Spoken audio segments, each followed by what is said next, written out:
İndi isə sizlərlə belə deyək də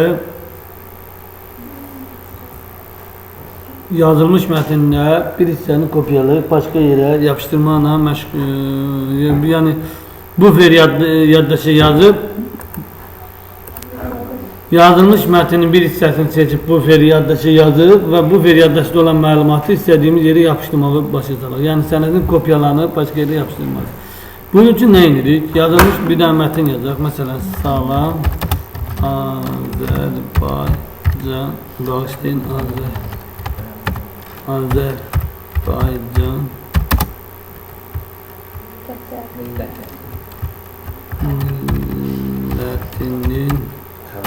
milletinin dürüst tələbə, Azərbaycan milləti yazır, qısaca.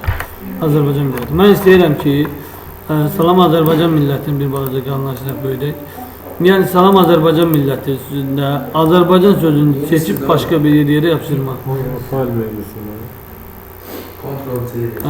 Bunun üçün Azərbaycan sözünü seçib, Azərbaycan sözünü seçdikdən sonra ya edit menüsünə copy komandasını veririk, ya üzerine sağ düğme sıkıp copy komandasını veririk, ya aletler lövhəsində copy komandasını veririk. Yəni bunu kopyaladık. Kopyalayanda bizim internetimiz bu yaddaşı yazdı. Bu yaddaşı nədir? Bax, bu yaddaş bak bu yaddaş. Yani Murat üçün bu yaddaş müvəqqəti yaddaş. Yəni kompüter sönənə qədər olan yaddaş. Yani bu yaddaş adeten RAM'ın yaddaşında saxlanılan yaddaş. Yani RAM'da saxlanılan. RAM'da axı megabaytdan oluyor. RAM'da da məlumatlar qalır. Kompüter sönəndən sonra RAM'daki məlumatlar sönür, silinir. Yani bu yaddaşdaki məlumatlar silinir. Kopyaladık, yapışdırdık bura Azərbaycan. Gördük ki, düşdü bu yaddaşa. İstədiyimiz yerə yapışdırmaqdan öldü. Gəldik kursoru oraya getirik. Sağ düğme paste verə bilər. Sağ düğme paste veririk. Veya üzerine bir tane burada sıkanda bu yaddaşın üzerinde fikir verecek. Burada çıktıkta sol düğməni. Yani hemen məlumat bura əlavə ola bilər. Şimdi biz Azərbaycan bu 3 tane Azərbaycanı kopyalayıq. Sağ düğme kopya verdik. Gördük ikinci bir məlumat düşür. Bu yaddaşda 2 tane. Eğer bu burada olmasa, klip art olmasa, biz gel burada kontrol verəndə Azərbaycan.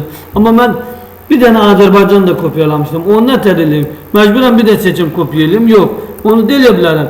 Klibarda gelip bir tane Azərbaycan. Bak fikir vereyim de. Bir tane Azərbaycan'ı da yapıştırabilirim. Veya 3 tane Azərbaycan da yapıştırabilirim. Yani bu klip art bu yaddaşda olanı göstermem. Bunu hardan dağılı olup, buradan dağılı olup klip art komandası verdik de kopyaladığımız. Mesela şimdi bunu hamısı kopyalayıp Ctrl C. Gördük 3. zaten. Hamısı buradadır. Bak bir dakika sileyim. Boştur. Yani klip art verene geldi. Yeni sayfa açanda ama orada kopyaladığımın sonuncusu gelir buraya. Evvelkileri görmekten örtü. Evvelkileri görmekten örtü. Bize dakika. Nüs. Evvelkiler görmekten örtü. Klip art veririm. Bu zaman bu buraya gelir. Evvelkiler görmekten örtü. Neyini? Klip art komandasını veririk, bu zaman gelir. Görürük mü herkes? Yani buradan bir de kopyalayıp indi kesip götürme. Yani bu yaddaşı biz kopyalama ile başa düşürük. Şimdi bu yaddaşı işe kesip yapıştırmaya başlayacağız. Edit kut verdik, kesip yapıştırdık. Gördük, 3. buraya düştü, 4. düştü buraya. Şimdi mesela bunu silirəm. Geldim ki site açtığım birinci senette o 4. burada otomatik araba olur. Çünkü klip art penceresi buradadır. Yeni bir sayfa açalım. Yeni bir sayfada görsəmdir. Görsənməsi için ne inirik? Help'ten Windows help bu aktif değil mi? Böyle aktif. Bu komandan verip gelir buraya Word help düğme komandası gelir. Buradan da klip art veren kimi bu yaddaşda olan bütün məlumatları buradan görebilir. İstediğimizin üzerine sol düğme sıkanı yapıştırır. Sənəti kopyalayıp yapıştırmaktan ötürü copy komandasını verir. Kesip bu yaddaşa yapıştırmaktan ötürü cut komandasını verir. Cut kesmek demektir. Qayıt işareti. Aletler lövhəsində qayıt işareti seçilmiş yazı. Qayıt işareti verəndə kesir götürür ve edit menüsüne cut komandasını verir. Yani yazılmış yazının edit menüsüne cut komandasını verir. Kesir götürür, görür bir tane harfi geldi düştü.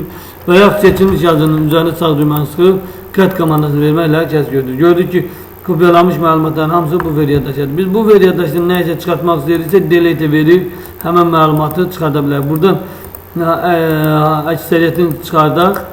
İndi gələk o bir pəncərədə proqramı açdığımız sənədlərdə baxa görə bu veri yaddaşı fikir verir. İkincidə də azalır dokument 2-də, dokument 1-ə gələk. Dokument 1-də də oradakılar azalır. Dokument 1-də bu veri yaddaşında olanların birini siləm, gələm dokument 3-ə. Dokument 3-də görürük bir dənəsi qalır. Yəni bu veri yaddaşı sənədi yapışdırmaq istəyiriksə, edit menüsündən copy komandasını veririk və ya alətlər lövhəsindən copy komandasını veririk, kopyalamaq istəyirik. Və ya klaviaturadan Ctrl+C komandası. Əgər kəşf yapışdırmaq istəyirsə, edit kod, sağ düymə, üzərində sağ düymə kod və ya alətlər lövhəsindən 2 və ya klaviaturadan hansı komandanı Ctrl+X komandası. Ctrl+X kəsir yapışdırır, Ctrl+X kəsir yapışdırır, Ctrl+C isə Ctrl+C isə kopyalayır. Ctrl+C isə kopyalayır. İndi məncə bir başqa bir şeydir.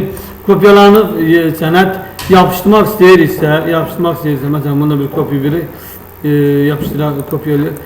Pasti al verəndə görürük ki, nə kopyalamışıqsa hamısı birdən gəlir. O yəni burada olan ikisi də avtomatik gəlir.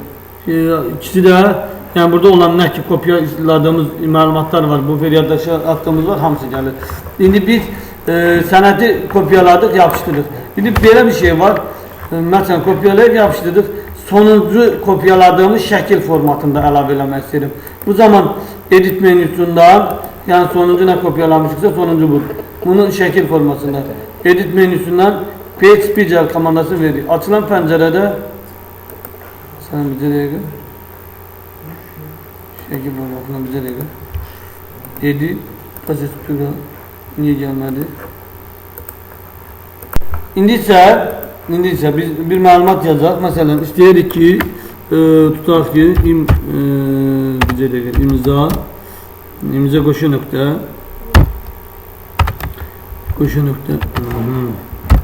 nöqtə alaladıq. Tutaq ki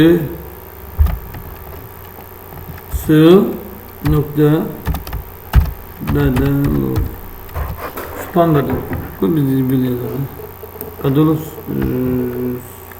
bu nokta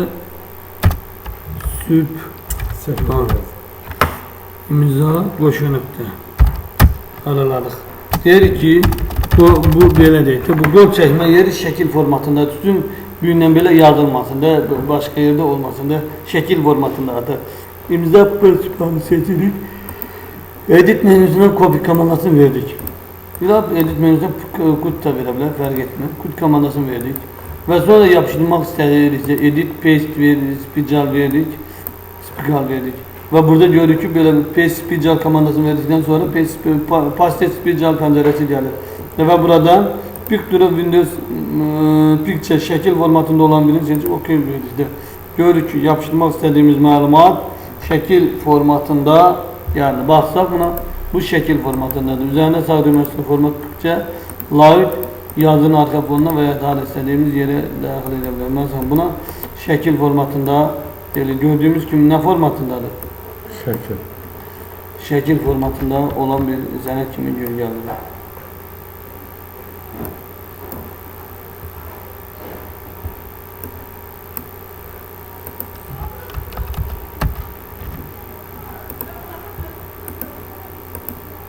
Nə qədər bu yazını seçirik, məsələn, təxminən belə deyil.